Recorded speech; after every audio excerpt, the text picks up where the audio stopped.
हाय दोस्तों, मैं Mohammad Asad, vocational trainer automotive.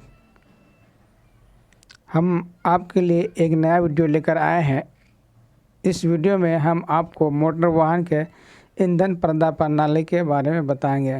ईंधन पर्दा प्रणाली को फ्यूल फीड सिस्टम या फ्यूल सप्लाई सिस्टम भी कहते हैं।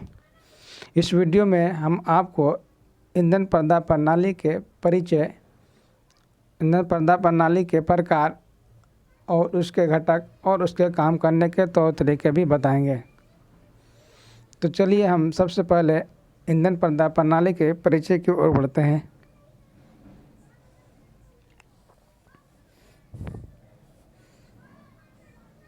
पर्दा प्रणाली में एक ईंधन टंकी होती है, ईंधन लाइनें होती है, ईंधन पंप, ईंधन फिल्टर, वायु क्लीनर, कार्बोरेटर और बहुविधि परिवेशिकाएँ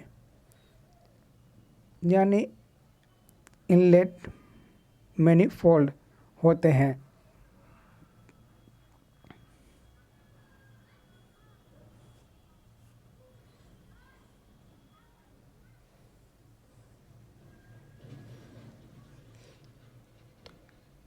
तो ईंधन पर्दा प्रणाली में ये सभी मुख्य अंग जो बताए हैं, इनकी मुख्य भागीदारी होती है। चलिए हम ईंधन पर्दा प्रणाली के प्रकार के बारे में जानते हैं। ईंधन पर्दा प्रणाली के प्रकार, सबसे पहला है ग्रेविटी सिस्टम, जिसे गुरुत्व प्रणाली भी कहते हैं। दूसरा प्रेशर सिस्टम, जिसे दबाव प्रणाली भी कहते हैं। तीसरा वैक्यूम सिस्टम, इसे निर्वात प्रणाली कहते हैं। चौथा पंप सिस्टम या पंप प्रणाली। और पांचवा ईंधन इंजेक्शन सिस्टम, अंतःक्षेपण प्रणाली। तो ये 5 मुख्य ईंधन पर्दा प्रणालियाँ हैं। चलिए हम बारी बारी से इन सभी को परिभाषित करते हैं। सबसे पहला है ग्रेविटी सिस्टम यानी गुरुत्व प्रणाली। इस प्रणाली में ईंधन टंकी को उच्च अवस्था में रखा जाता है, जहां से ईंधन गुरुत्व द्वारा कार्बोरेटर फ्लोर चैम्बर में चला जाता है। यह प्रणाली बहुत ही सरल और सस्ती है, लेकिन ईंधन टंकी की कार्बोरेटर के ऊपर रखना प्रतिकूल परिस्थिति है। इस तरह की प्रणालियाँ मोटरसाइकिल वगैरह में आप देख सकते हैं। दूसरी प्रणालियाँ हैं प्रेशर सिस्टम, दबाव प्रणाली। दबाव प्रणाली में एक वायुरोधशील ईंधन टैंकी प्रयोग की जाती है। टैंकी में दबाव इंजन निकासी या एक अलग हवा पंप के माध्यम से बनाया जाता है।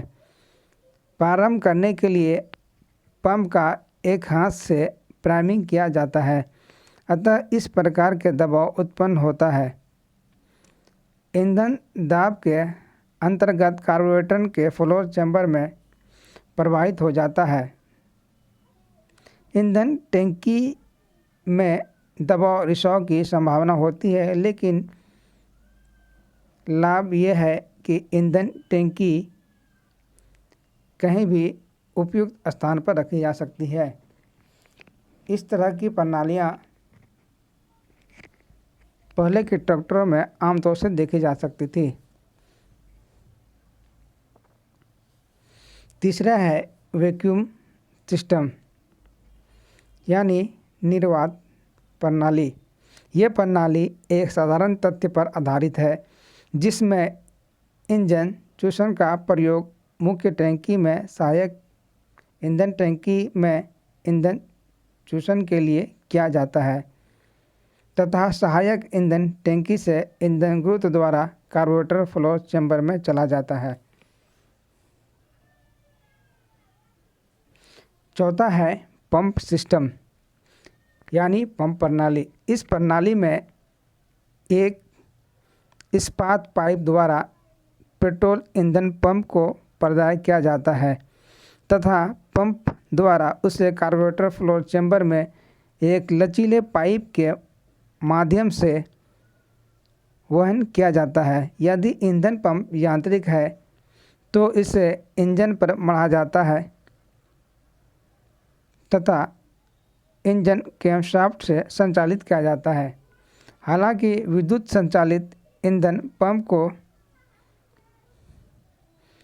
कहीं भी स्थापित किया जा सकता है। पीछे के स्थान पर उत्तम है क्योंकि उस स्थान पर वाष्प लॉक बनने की प्रवृत्ति कम होती है। इस तरह की प्रणालियाँ 4 चक्कों वाली गाड़ियों में देखने को मिलती है जिसकी टंकियाँ पीछे की ओर रहती है यानी इंजन से दूर रहती है।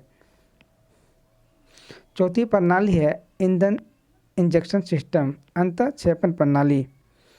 पेट्रोल इंजेक्शन प्रणाली को कुछ आधुनिक वाहनों MPFI इंजन पर सफलतापूर्वक प्रयोग किया गया है। इस प्रणाली में कार्बोरेटर को हटा दिया गया है, ईंधन का नोजल के माध्यम से ऑटोमाइज किया जाता है और वायु द्रव धारा में वितरित कर दिया जाता है। प्रत्येक सिलेंडर में पृथक इंजन इंजेक्शन प्रणाली का प्रयोग किया जाता है जो भिन्न भार और गति परिस्थितियों में मिश्रण को नियंत्रित करता है। MPFI multi point fuel injection system. इस तरह की प्रणालियाँ आजकल बाइकों और कारों में भी आप आने लगी है। आप बहुत सारे बाइक जैसे कि ग्लैमर FI के नाम भी सुने होंगे। मोटरसाइकिल ने ही कार्बोरेटर को हटाया गया है और FI सिस्टम लगाया गया। इस तरह से बड़े गाड़ियों 4 चक्के वाले गाड़ियों वगैरह में भी इसका उपयोग हो रहा है। आगे हम ईंधन प्रणाली के मुख्य घटक को जानते हैं। सबसे पहला है ईंधन टैंक, दूसरा ईंधन पंप, तीसरा ईंधन लाइन, चौथा एयर क्लीनर, पांचवा ईंधन छन्नी, छठा ईंधन गैस इकाई, सातवां कार्बोरेटर इत्यादि। तो ये मुख्य घटक थे ईंधन प्रणाली के।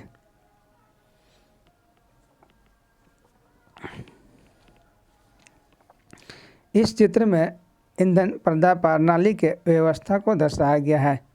आप इस चित्र में अच्छी तरह से देख सकते हैं जो फ्यूल टैंक है वो गाड़ी के पिछले हिस्से में दर्शाया गया है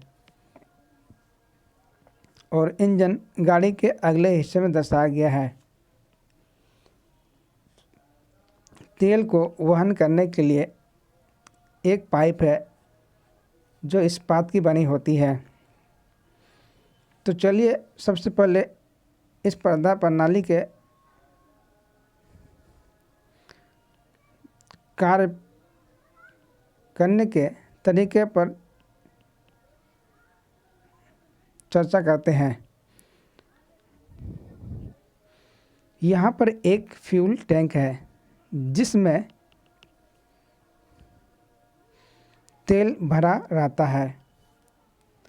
फ्यूल टैंक के अंदर ऑयल फिल्टर लगा होता है। उसके ऊपर पंप लगा होता है टैंक के अंदर जो कि फ्यूल को प्रेशराइज करके आगे फाइन फ्यूल फिल्टर की ओर भेजता है और फिर वहाँ से होते हुए वो फ्यूल इंजेक्टर में आता है। यहीं पर हवा और फ्यूल का मिश्रण होता है और वो फ्यूल इंजन में इंजेक्ट करता है और जो फ्यूल है वो बाईपास होते हुए फिर टैंकी में आ जाती है। तो इस तरह से फ्यूल फिट प्रणाली का सिस्टम लगातार चलता रहता है जिससे हमारे गाड़ियाँ लगातार चलती रहती है।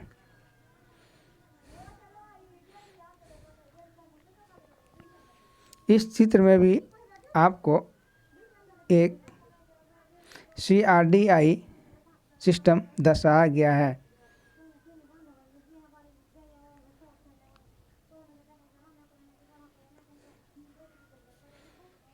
ये प्रणालियाँ भी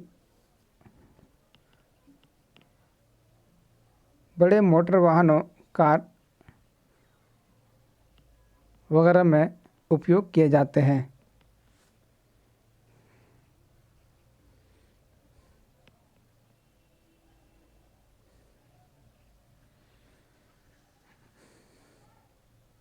आप इसको अच्छी तरह से देख सकते हैं और समझने की कोशिश करें। यहाँ पर मैंने चित्र में सभी अंग को दर्शाया गया है।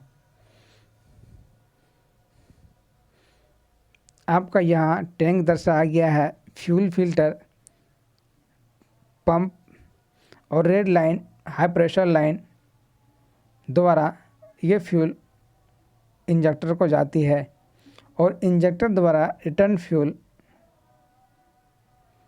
बाईपास होते हुए फिर टैंकी में आ जाती है। इस तरह का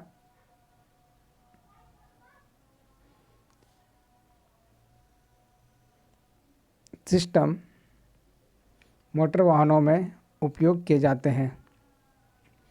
तो ये संक्षिप्त में ईंधन प्रदाय प्रणाली का कुछ परिचय, प्रकार, घटक और काम करने के तरीके मैंने आपको बताया। उम्मीद है आपको अच्छा खासा सीखने को मिला होगा। अगर फिर भी कुछ सुझाव देना चाहते हैं तो वो आप हमारे लिंक में सुझाव दे सकते हैं या प्रश्न उत्तर कर सकते हैं। तो चलिए हम कुछ प्रश्न छात्रों के लिए रखते हैं। जैसे कि पहला प्रश्न है, ईंधन प्रदाय प्रणाली क्या है? दूसरा प्रश्न है, ईंधन प्रदाय प्रणाली की कौन कौन सी विधियां हैं? तीसरा प्रश्न, मोटरसाइकिल में कौन सा ईंधन प्रदाय प्रणाली उपयोग किया जाता है? चौथा प्रश्न, किसी एक ईंधन प्रदाय प्रणाली का विवरण करें। तो आज के लिए यहीं तक। धन्यवाद।